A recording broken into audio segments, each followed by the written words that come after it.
Have you ever wanted a fluffy cat to accessorize with? Sure, we all do. At your local animal shelter, you'll find fluffy cats, non-fluffy cats, and even hairless cats.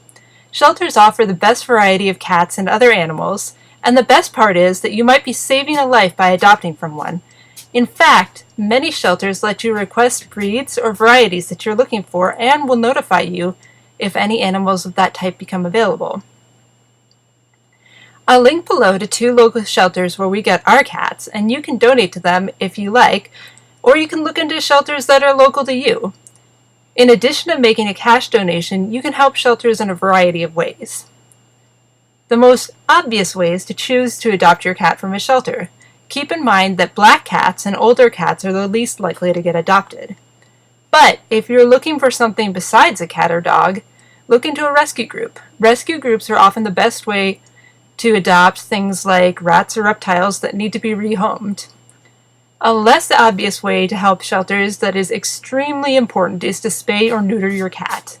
An unspayed female cat can have hundreds of kittens over her lifetime, and an unneutered male cat can bother thousands. Not only can you donate money, but you can also donate items to shelters. Think of items that you have that maybe your cats don't use, like you go out and buy new food bowls and you have the old ones left over. Well, if the old ones are clean and in good condition, then they might be useful at a shelter. Also, scratchers that your cats don't like, or we have these toys, and until we got our fluffy kitten, none of our cats liked those.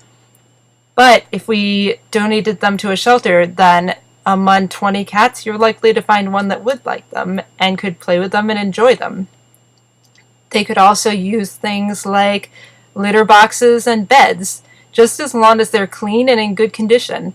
You can always contact the shelter ahead of time and say, "I have this, can you use it?" Shelters often need blankets and towels. They use towels for beds for the cats and also for veterinary services. Of course, things like cat food and litter and treats, they go through those really fast. If you buy a jar of treats and you try it out and your cat doesn't like it, why not call up the shelter and see if they can use them too?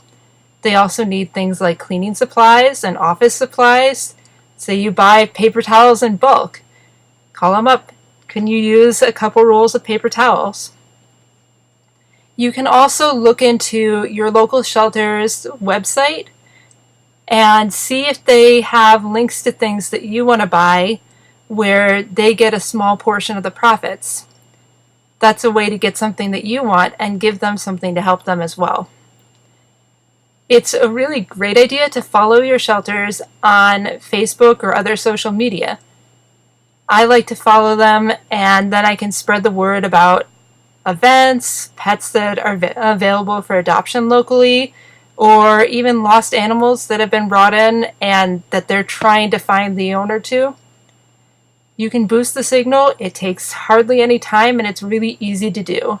And of course, along with donating, you can always volunteer. Shelters have different requirements depending on who they are and what they're looking for.